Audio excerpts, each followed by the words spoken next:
Greetings and salutations, everybody. Welcome to AMC Mail Bag, the all mailbag show here on AMC Movie News, where all we do is take your mailbag questions. My name is John Campy. I'm the editor-in-chief of AMC Movie News. I'm so glad you decided to stop in and join us today as we talk all things movies. Joining me today, of course, is our host, Miss Ashley Mova. Ashley, how you doing? I'm good. How are you, John? Hey, guys. What's up? Doing so good, and I'm so glad you're here. And like I said, today we're just going to take your mailbag questions. Now listen, if you've got a topic or a question you'd like us to address on the show, email us anytime at amcmovietalk@gmail.com. Send in your questions. Maybe you'll hear it answered here on AMC Movie Talk. Maybe you'll hear it answered on Mailbag on the weekend. So this is Mailbag. The other thing is other way around. Yep. Yes, I get those confused all the time. So without any further ado, let's get started. So Ashley, what are we starting with? Michael Chesnier writes, I've been following you for the past 2 years. Love your show. I have a question regarding Jurassic World. I'm wondering if the marketing team is making a mistake by not creating enough buzz around this movie. JW could be restarting what could be a great franchise. The first JP was a masterpiece. I keep hearing that the trailer is delayed so that it does not clash with other big blockbusters trailers.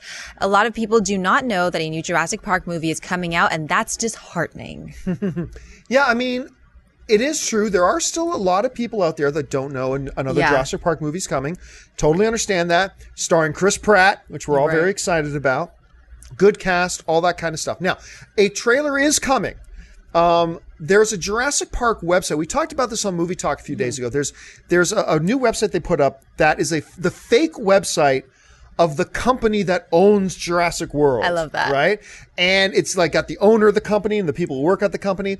But on that website, there is a countdown clock that counts down to, I think it's 9 p.m. Eastern Standard Time on Thanksgiving. And we are all assuming that's going to be the trailer drop, the first trailer. So trailer is coming.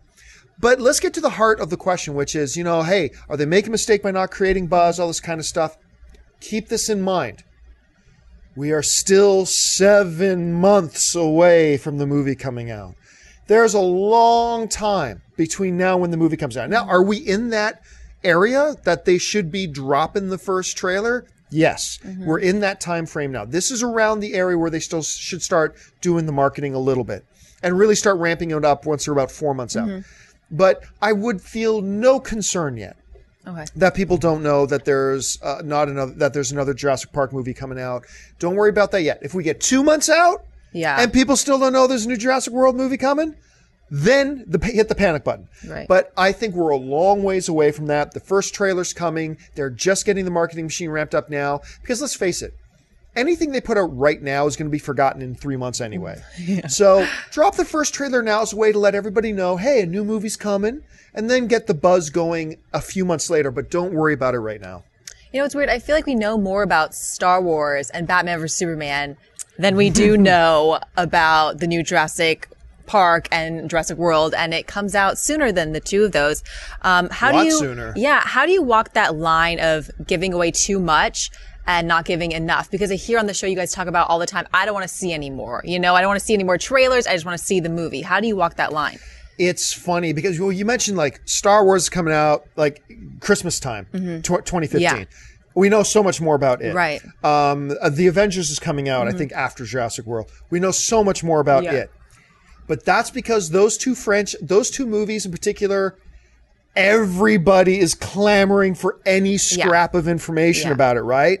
And so you don't have 1,000 people trying to sneak onto the set of Jurassic World and snap little pictures, whereas everybody's losing their minds for Batman versus Superman, Star Wars, all that kind of stuff. So that's to be expected. Remember, we still don't have, while we know a lot more about Star Wars, we haven't got a new Star Wars trailer yet. We probably will get one soon as a first teaser and stuff like that. But yeah, you got to be careful. Spider-Man 3 taught us, The Amazing Spider-Man 2, I should say. The Amazing Spider-Man 2, the most recent one, taught us that you can oversaturate with your marketing. And I think The Amazing Spider-Man 2 did that. Way too much marketing. And so you want to pace yourself. If you're running a film marketing department, you want to pace when certain things come out and then gauge how much you should be putting out. Because you don't want to, you put out one trailer now, that's great, but people are going to forget that trailer in a couple of months. And so what are you going to do? Put out 6, 7, 8, 9 more trailers? Yeah. Trust me, they've got a plan for building the buzz, and there was no need to start it now. So yeah, you do have to be careful. You got to find that line. How much is enough? How much is not enough? How much is too much? And you want to be really careful. And honestly, I think if they had started the buzz for Jurassic World 2 months ago, we would be really in trouble and in danger of them having to give us too much just to keep up the momentum that they started too soon. You know what I mean? Yeah. So, sometimes you always hear it when there's a commander of an army and they've got the opposing army coming at them. You always hear the general go, hold. And that's really what I want to say to fans right now about why isn't there a Fantastic Four trailer yet? Why isn't there a new Jurassic? Hold, just wait for it. It's not time yet. Now fire. And I think Thanksgiving Day, Jurassic World's going to send out the first shot, and then they'll start the momentum from there. Perfect day for that, too. Yeah, it's a good day for that. Jonathan Wilkins writes, greetings, sons of filthy. I absolutely love being in the know about all the exciting movie news y'all provide on a daily basis. Question, with all of the recent news regarding Spotify and the evolving music business, I'm curious how this works for film. For example, there are so many classic songs on GOTG, Awesome Mix Volume 1. What sort of costs are associated with using these in the soundtrack, and who are they paid to? Would love some insight. Huge. Yeah. Huge fees you got to pay. I remember I did my own little, I had made my own little no budget indie film called The Anniversary. And I think the Sons of AMC fan page put up actually a link to the movie. And that movie, it's awful. I'm very proud of it, but it's awful. But Who says that about their own movie? I do. But it was I made that film because I was already I was a quote unquote professional movie blogger by that point. And I made that film kind of for two reasons. One, just to have fun doing it. But number two, I wanted to gain an appreciation for the people who make movies. And I figured the only way to really gain an appreciation is write my own movie, direct my own movie, and at least get a little bit of a taste of what it is they do, and I can appreciate what they do a little bit more. And I needed music. And I remember I started looking into what music rights were for actual like popular songs that have been on the radio. Astronomical. Wow. It's crazy. So I ended up just putting out the word to a lot of indie musicians. Who wants to put a song in my movie? That's smart. Or who wants to write a song for me? Yeah. And then I even wrote and put my own song in a movie too, because I couldn't spend the money because I had no money to make this movie. But when you get to like Guardians of the Galaxy, and the soundtrack is so pivotal in that, like we all remember like that opening thing with Star-Lord dancing through, hey, hey, Fits so perfectly. It's so great. And then the Jackson 5 thing with Groot dancing at the end, and the dance off that he has with Ronan the Accuser. I mean, the songs are so key. You just got to bite it and you got to swallow it. And the world of music licensing is so convoluted. It's a tricky thing to navigate, because if I wanted to say, let me just pick a song out of thin air, I'll say U2, Where the Streets Have No Name. If I wanted to put that song in my movie, there are two separate rights I have to get, okay? One is called a synchronization fee. That sounds stupid, but that gives you the right. You buy that right, you get that license, and that gives you the right to take their song and synchronize it in your film. Like line it up with certain things to happen in your movie, right? That you have to pay a fee to the actual owner of the song. So in this case, I guess U2 owns their own copyright. So I would have to actually pay U2. I'd have to cut them a check for $100,000, $150,000, $500,000, whatever. There's no set rate. So a real popular song like that, I might have to dish out $500,000 for it, maybe more. I don't know. But you can't just have that right. You then have to go out and get a right called the master use right. And that's just the right to put the song in the movie. So you need a right to put the song in the movie. Then you need a right to synchronize the song up with your scene. Crazy. That's crazy. So the master use right, you actually have to go to the record label that put the song out, and then you have to negotiate a separate fee with them. So like you too could say to me, Bono could say, John, and I'm not going to fake it. I was going to try to fake an Irish accent. Keep going. We love AMC Movie Talk. That's horrible. Anyway, you can just picture Bono saying that. Love with his sunglasses on. Love AMC Movie Talk. It helps end world hunger. You can use our song for free. And he says, you can use our song for free. Yay! But I still have to go to, I don't know if it's Island Records or whoever U2 is with. And they could still say to me, that's great. They give you the synchronization rights. We'll give you the master use rights for $2 million. And I still have to pay $2 million. And YouTube, ironically enough, is not going to give me the rights for free. I probably got to pay them $300,000. Then I got to pay them. And then I have the right to use it. So now you get a movie like Guardians of the Galaxy that has all those songs. Yeah. And some songs are going to be cheaper than others, but they play such a key role in the movie that it just becomes a part of the production cost and you do it. But yeah, it is a tangled web, finding out who's got the rights, paying them, then gotta pay these other people, and it's big bucks. Yeah. Big bucks. Why do they charge so much? Because I can imagine that after these movies come out, obviously everyone wants to go download those songs that they heard because they like them so much and it fits so well with the movie. Doesn't it kind of give more exposure for their song? Why would you charge someone so much? Right. So why do they charge so much? I can answer that with another question. Why does your cell phone company charge you too much? I don't know. I hate them. The answer is because they can. Yeah. Because they can, especially if it's a popular song. You can set these rates and people will pay for it. And trust me, Guardians, look, did each individual song on the Guardians of the Galaxy especially, I can't remember the name of it. Fact checker Jonathan. The band that actually did the opening song for Guardians of the Galaxy, that, hey, hey, what you do with your head now? Hey. Anyway, I can't remember the name of the band, but a lot of people completely forgot about that song or had never even heard of that song. Obviously, they're going to charge cheaper. And now there are millions of people who jam out in their cars on the way to work to that song, right? So, yeah, you do balance that out a bit. But then, the Jackson 5 song, they can charge you whatever they want. They were going to use that song for that scene, and they can. And when you're a big multi-million-dollar movie like Guardians of the Galaxy, you can probably get away with it. Have we found the name of the band? It's coming. That's what she said. I can't remember, but I remember it's a Native American band. And I can't, I wish I could remember the name. Anyway, hit me with it once we dig it up. So, but let's move on to the next question for now. Kyle Kaizu writes, hey everyone, I was curious as to whether or not you think that less than great reviews cause some overshadowing of fine points in a film. I just read an article that said, for example, that Josh Brolin is great in Inherent Vice, but because of not so great reviews, he might get looked over / he might not receive his fair share of conversation for how good his performance is. Do you think this happens sometimes with films? Absolutely. It absolutely happens. Look, I often draw analogies to sports because they work. And in this case, the same thing.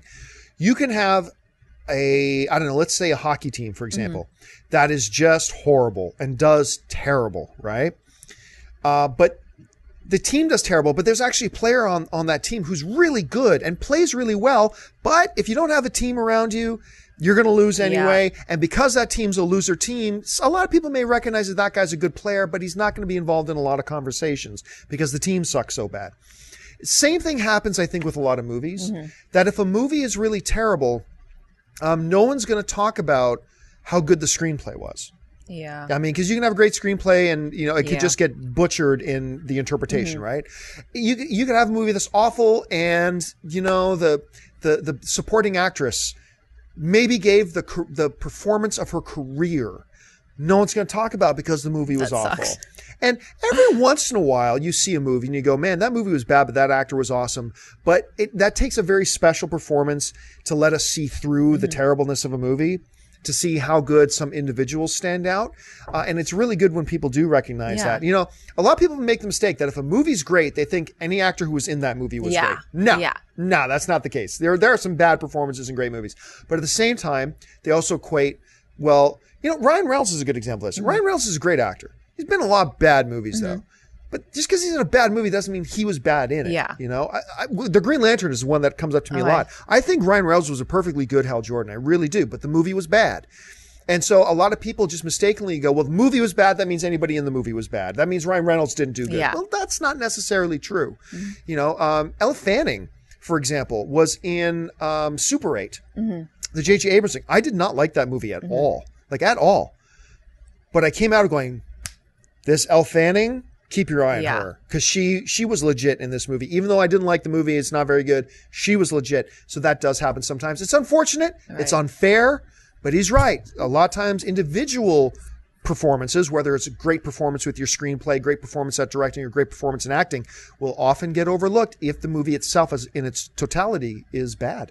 For example, would you say that Elle Fanning saved that movie? Is there a way an actor can save a movie with their performance? You know what? I think there are times when we've looked at movies where it's like, the movie's not so good, but Robert De Niro salvaged it for me. Just he was so good in it, it salvaged it for me.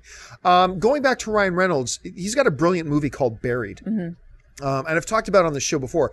Buried, the whole movie takes place in a box. It's in a coffin. A makeshift coffin box where he's buried 6 feet under. The movie starts where he wakes up in a box.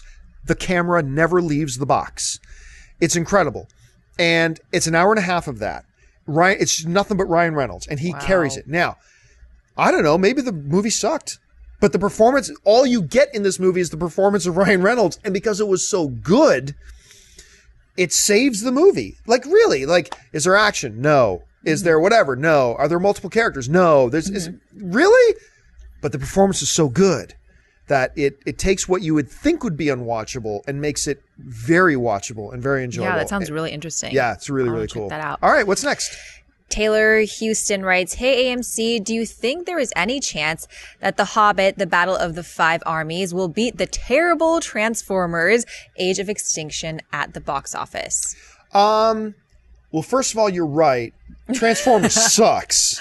If I had $1 for every time you said that. Oh my God, it's so bad. And I so drank the Kool-Aid on the marketing. I was so convinced. I know I hated Transformers 2 and 3. I've talked to Dennis about it. But trust me, man, I say to Dennis, this is the one. It's going to be good. The trailers are good. Trust me, Michael Bay has learned from his mistakes in the last two. This is going to be a good one. I so bought into it. So bad. That movie sucks so bad. No offense to there are people out there who did like it. I don't understand that. But if you did, great. All film's subjective. And if you liked it, that's awesome. I thought it was just a wretched piece of awful garbage. And I was so excited for it. Okay. But right now, Transformers Age of Extinction, I think is the number 5 box office film of the year domestically, but it's the number 1 box office film of the year worldwide at just over $1 billion. That's going to get crushed by Hunger Games. So don't worry about that. But the question is about The Hobbit. Well, I'm going to say yes. The Hobbit will beat it. The Hobbit made more money. I actually pulled up the numbers. So Transformers made $245 million domestically. The Hobbit, the last Hobbit movie, made $258, so made more here. Worldwide, the new Transformers movie made just over $1 billion. Well, the last Hobbit movie made just under $1 billion. Like, there's less than $100 million difference between the last Hobbit film and the newest Transformers film, right? And this is the last one. This is the last Hobbit film. This is the last in the series. The trailers have been spectacular. Pretty much worldwide, people believe that the second Hobbit film was better than the first, so it's getting better and better. I believe there's no reason to believe that the newest Hobbit film coming out will make under $1 billion. There's no conceivable reason to even suspect that the new Hobbit film will make under $1 billion worldwide. And so I'm going to go out on a limb and I'm going to say, yes, I do believe that more people are interested in this. It's going to be a better movie than the Transformers one. It's going to get better repeat viewings. I do believe that Transformers is going to fall, first of all, the Hunger Games, but I also believe it will come in behind The Hobbit. Okay. What happened to Transformers? I feel like everyone loved the first one, and it's kind of just going downhill. Yeah, not everybody, but I certainly did. I love the first Transformers, and I don't know. Honestly, how does anybody think, I got an idea, giant testicles on a big robot? That's the way to go. Cha-ching! Box office gold. Everybody's Oscars. I can see the Oscars coming now. You know, who thought? I know. Little robot humping a girl's leg. Perfect. Gold. Pure gold. I honestly don't know. Because when they announced Michael Bay as the director for the first Transformers movie, I was one of the only guys who defended the decision. I said, this is the right fit. And I talk a lot about fit on our show. And I said, Michael Bay is the right fit for a Transformers movie. First Transformers came out. Did it have its weaknesses? Absolutely it did. But I still thought it was great. And I love the first Transformers. But it seems they've gone down this road of getting more and more stupid and ridiculous and just it seems like it felt like with Transformers, Michael Bay more and more every single movie just thinking about what will be some great looking shots, as opposed to making any sense. Like, who cares about making sense? Who cares about the story? Who cares about making sense? Who cares about any of that? Just give me the leg humping robots. Give me some giant robotic testicles and some great shots. And look, even the people who hate the Transformers the most, you cannot deny that there are some great action set pieces and some great shots. But we expect more than just that. Yeah. Because if the narrative doesn't make sense, then the action loses intensity if there's not dramatic tension behind it. And it just feels like Michael Bay's gone down this road. And you know what? People keep going to see it. Suckers like me, we keep going to see it. And so Michael Bay's got no incentive to think, why should I do it any other way? This is working. We're making money. Yeah. So it's partly our fault. It's my fault. It's my fault because I drank the effing Kool-Aid and said, Schnepp, Dennis, trust me, let's all go see it. This one's going to be good. What an idiot. All right, what's next? Alma Diaz writes, "Hi AMC Movie Talkers. I was watching one of your videos about video game movies that are most recognized from PlayStation and Xbox games. My question is, what about the most recognizable indie horror game called Five Nights at Freddy's? Could that be a good horror video game movie? The way I see it is that it could be the next Saw and Paranormal Activity franchise where it comes every once a year. Thanks and bring the filthy." I think you're looking way too much into it. But let's say this. Five Nights at Freddy's. I've played a little bit on my Android tablet. It's a freaky game. Really? I looked it up on YouTube and it did not scare me at all. But there's a difference between watching some video of it. Yeah. And then laying in bed at night with your tablet and you're engaged in it and playing it a bit. It's kind of freaky. I got to admit. And the premise for Five Nights at Freddy's is a great starting point for a horror film. But look, let's not get ahead of ourselves and say, oh, you could make a new movie out of this. It's a great premise, but it's just a premise. Can somebody come along and make a great movie out of that premise? Maybe. Maybe they could. I would be interested in it. I'd be interested. Sure, sign me up. I'd go see it. But this, and if you've played any of the game, the whole thing about you starting with this answer saying, so everything's pretty easy, straightforward. Some of the robots you may notice they may start to walk around on their own a little bit. Probably just a little bit of a glitch in the system. Like, it's funny. The monologues in the answer machine is funny. And then the way it's set up and the cameras and it's really cool. So yeah, I believe Five Nights at Freddy's could be an interesting premise to start a screenplay from, but then it's like any other movie. Yeah. Do they make a great screenplay? Do they not? And that's up in the air. The story was crazy cool. I love the story that the video game is based off of. So if they made a movie, would they owe any money to the video game because they gave more, I guess, publicity to the story? Oh, well, first of all, you can't make the movie without getting the license to do it. Like, if I wrote, we have a great character that I made up called Felipe the Sentient Dancing Microphone, right? So I made that up. That's mine. Paramount can't come along and make a Felipe the Sentient Dancing Microphone movie unless they come to me first and say, okay, we're going to cut you this check. How big of a check do we need to cut you to have the license, to have the rights to make this movie? Right. So they would have to do that with Five Nights at Freddy's. They'd have to go to the copyright owners, the game designers, and say, we'd like to make this movie. And the game designers would say, okay, we'll sell you the rights or we'll lease you the rights for X amount of money. And then they have to pay them. But what if it was just based on the story? Like, not so much the video game, but just the story itself. Well, since the game is the source of the story, they'd still have to pay them. Okay. Now, or they could try to write their own script that kind of resembles it, but then if they ever get found out that they were basing it off that other work, they could be in trouble. True. Okay, Spiros Castaris writes, "Today I woke up to hear the news of your theater's partnership with Paramount on the Interstellar Unlimited ticket. My first question would be whether you think this is an endeavor with longevity or a gimmick to try to boost sales against some stiff competition. In a day and age when it's not uncommon for people to say, I saw Avengers X amount of times, do you think this could prove to be the next big thing in movie going?" No. Oh. No. Okay. I'll be honest. Look, I work with AMC. Doesn't matter. I'm always going to give my honest opinion. I don't think this is a good idea. I thought it was so cool. I think it's a gimmick. I think, and look, nothing wrong with gimmicks. Gimmicks can be great. Yeah. I think this is a poorly conceived gimmick and a gimmick born out of desperation. Okay. Let's put it this way.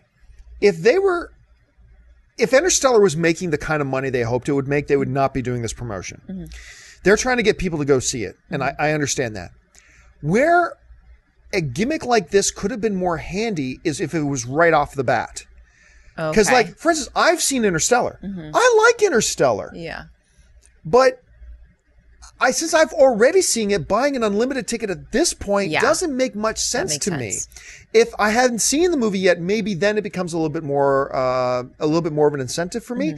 I remember another gimmick that was done 4, 5, 6 years ago. I can't remember how long ago Cinderella Man came out, the Russell Crowe movie, which was highly underrated. Not enough of you have seen it. It's a really good movie. But what happened was nobody was going to see it.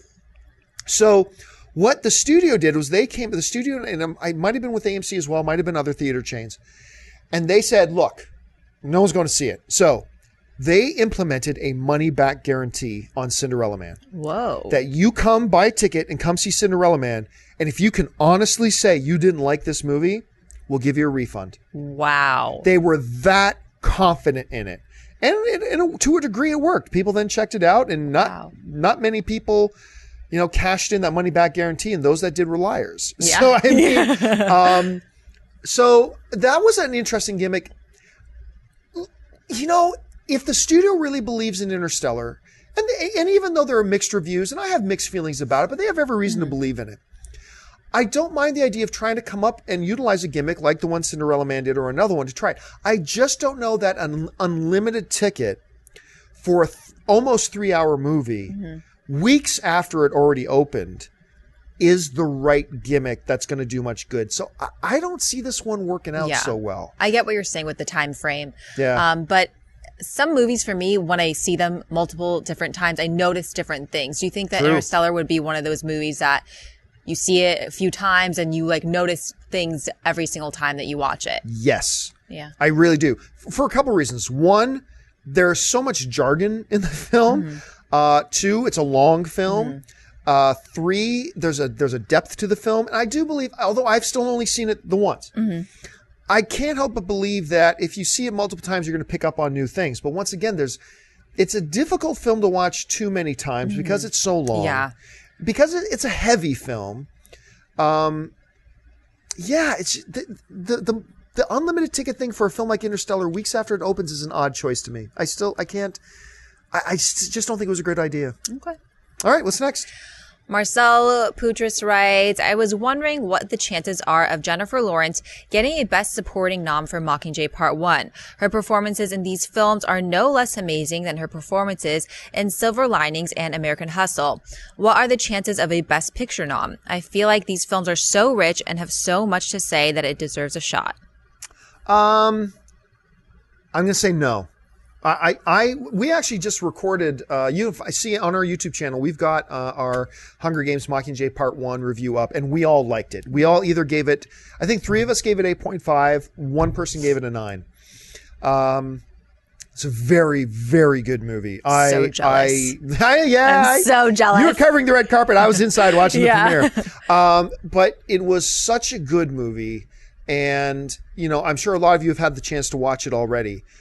And it's so very good. But is it Best Picture good? I'm going to guess no. I'm going to say no. And Jennifer Lawrence, she's excellent in the film. But you say she deserves it. What does that mean? You can't just deserve it. They don't hand out nominations just because you deserve it.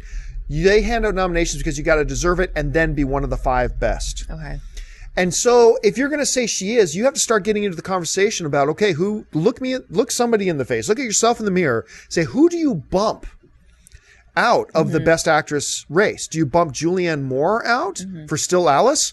I don't think so. Do you bump Rosamund Pike out for Gone Girl? I don't think so. Do you bump Felicity Jones out for The Theory of Everything?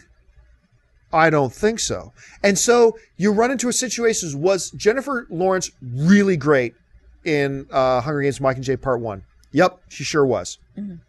Does she beat out those other 5 actresses that right now are the front runners for that? No, she didn't. That doesn't diminish or take away from how good she is in the movie. She's really, really good. But there happened to be 5 or 6 other performances that were even better. this year. So I don't think we're going to see her get a nomination. Regardless of Jennifer Lawrence and her performance, how does our prior knowledge of an actor in the films that they've been in previously, how does that affect their chances of getting nominated? Because we always have an idea of who an actor is in the back of our mind, regardless of how we try to like remove that thought process just based on one movie. So how does that affect their chances? I honestly don't think it affects their chances very much. Really? You know, I was actually having a discussion with one of our team members on AMC Movie News the other day, and they were of the belief that, you know, they'll sometimes the Academy just gives out an award as a lifetime achievement thing. Mm-hmm. Like, we're not talking about the lifetime achievement. It's like, that guy, he's had such a great career. Let's just give him the Oscar this year. And I said, hey, look, if that was true, Martin Scorsese would have had an Academy Award long before The Departed. Right.